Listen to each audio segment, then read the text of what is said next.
I will not be intimidated. I will not be pressured into surrendering my independence of judgment. I am giving instructions to the Senate Secretary to put on hold my salary.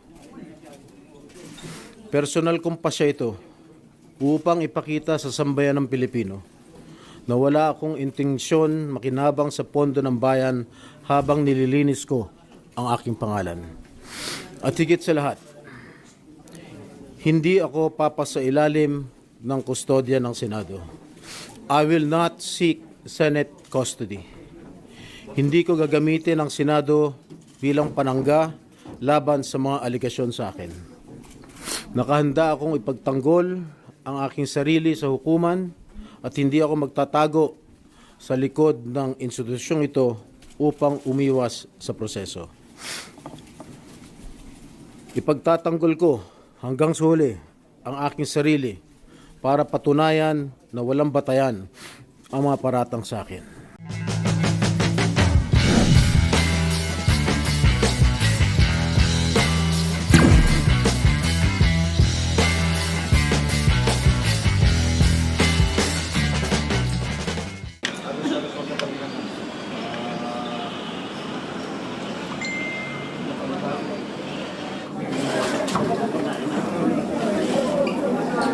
Guys, doon po sa likod yung iba.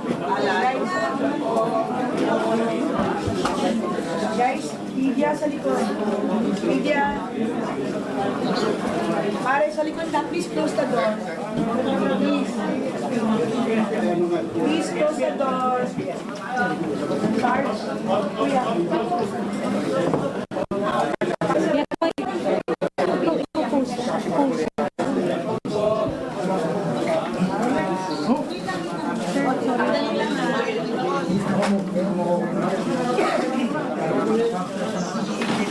Quiet, guys.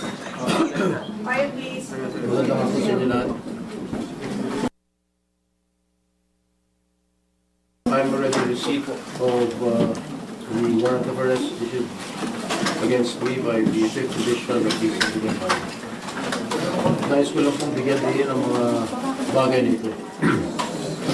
I will remain firmly with the majority bloc under the leadership of Senate President Alan Peter Cayetano. Hindi ako matitinag sa anumang paggigipit, nanakot, political maneuvering para talikuran ang aking paninindigan. I will not yield to threats. I will not be intimidated.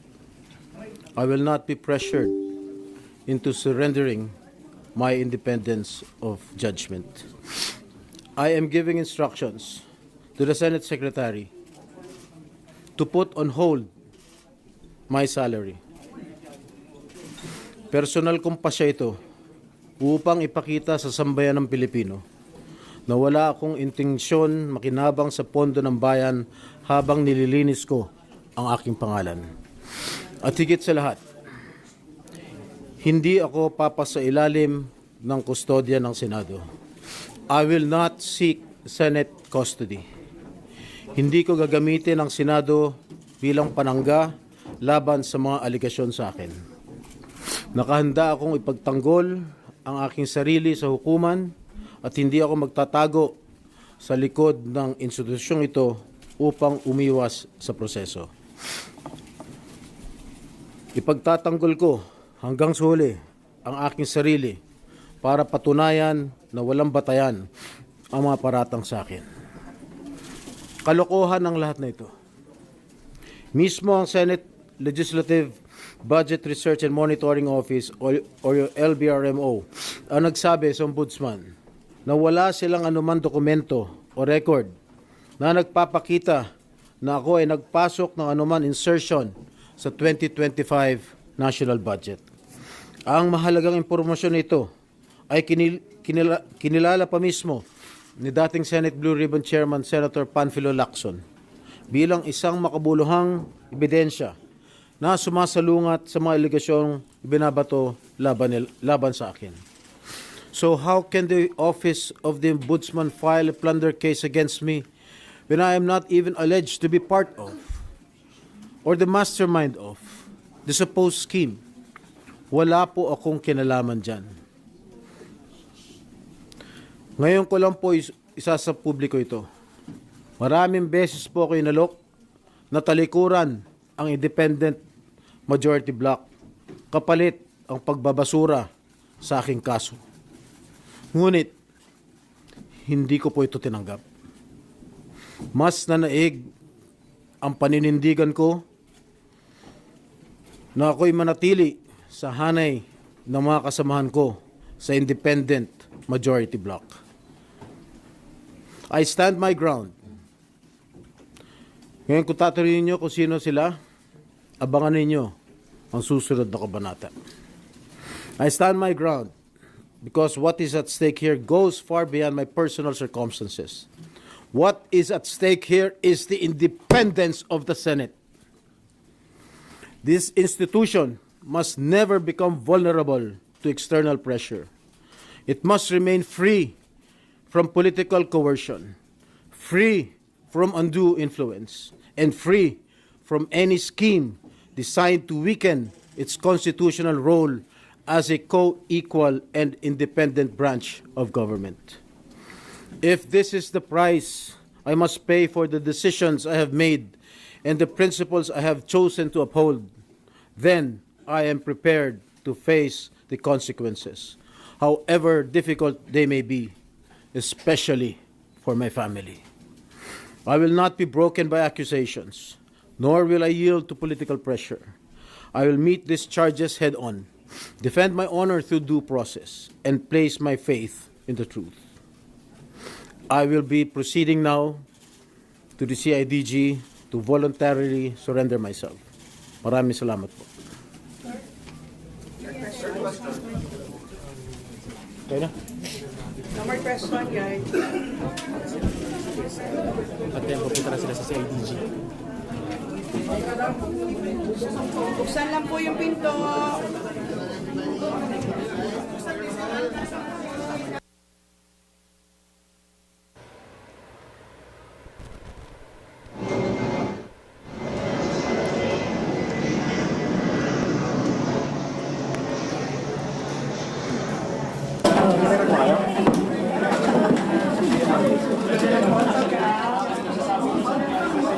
Kuya Ricky?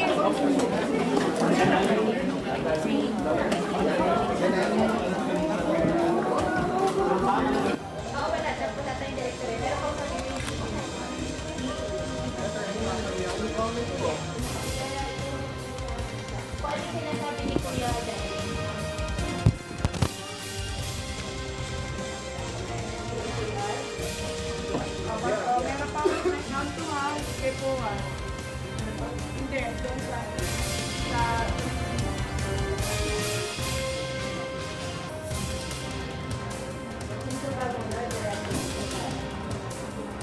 Okay, diretso na daw. Stand by.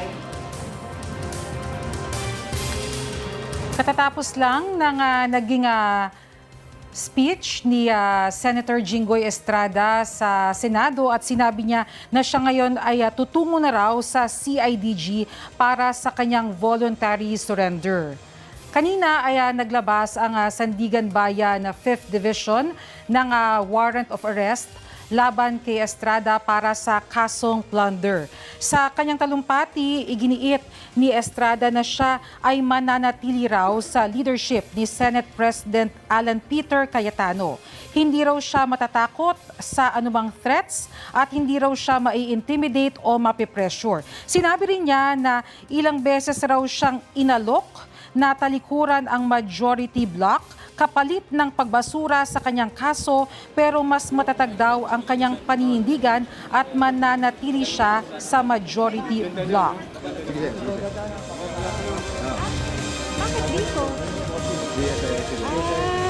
Sa ngayon ay hinihintay natin ang paglabas ni Estrada mula dito sa tanggapan ng Senado para magtungo sa CIDG para sa kanyang voluntary surrender. Sinabi rin ni Estrada kanina na mismong budget office na raw ang nagsabi na wala raw siyang anumang insertions sa 2025 na budget. Kaya hindi raw niya maunawaan kung paano raw siya nagawang kasuhan. Wala raw siyang kinalaman dito. At sa ngayon ay nahaharap si Estrada sa kasong graft at plunder.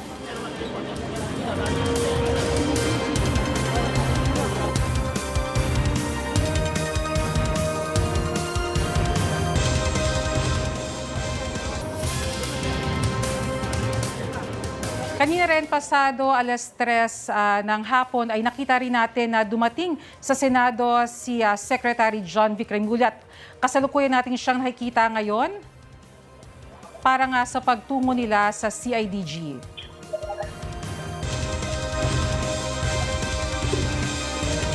Sinabi rin ni Estrada kanina sa kanyang talumpati na hindi raw siya magtatago sa institusyon ng Senado, kaya nga siya ay patungo na ngayon at ini-escorta na siya ngayon ng CIDG.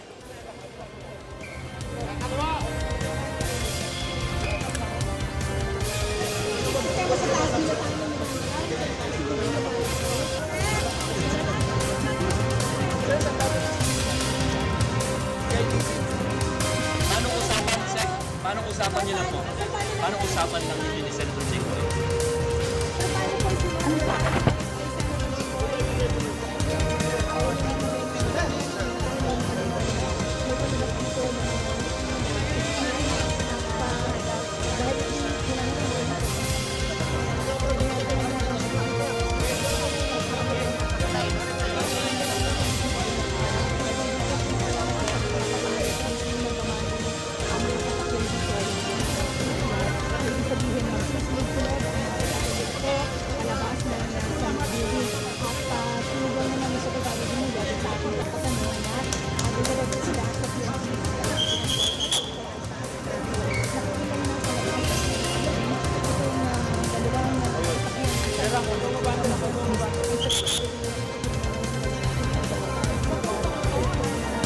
Usap natin si Ian Cruz. Ian? Yes, budget sa mga sandaling ito no, ay nakikita natin may mga convoy na sasakyan dito sa harapan ng Senado. Siyempre ito na yung mga convoy ni Senator Jinggoy Estrada at ng mga pulis na mag-escort sa kanya papunta doon sa CIDG. Kanina nga ay sinabi ni Senator Jinggoy Estrada na talagang siya ay suko kaya pupunta nga siya sa mga otoridad at doon habang ginagawa yung kanyang press conference sa sumulong room nitong Senado ay nandun din ilan sa mga miyembro ng mayorya. Nakita natin si Senador Amy Marcos, si Senador Camille Villar at Senator Mark Villar. Nung nakausap natin si Senadora Camille Villar at sinasabi niya ay yun nga talagang ipagdadasal daw nila yung nangyayari ngayon kay Senador Jinggoy.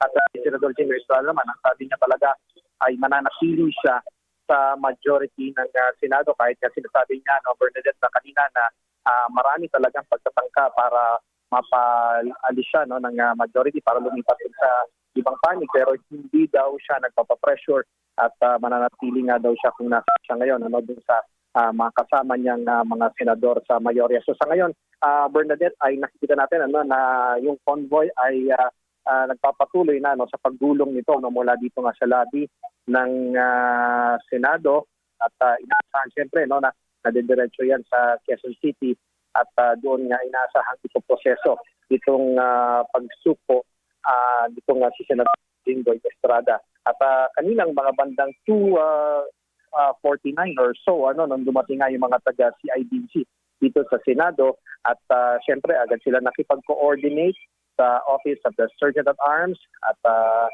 pumanik din sila doon syempre sa tanggapan ni Senator Jinggoy Estrada at mga bandang 3:30 nga nung maganap itong press conference at nakita natin doon sa press conference area si Secretary John Vic Remulla, pero dahil nga mabilisan lamang yung press con na yun at hindi na rin siya nakapagbigay ng anumang pahayag.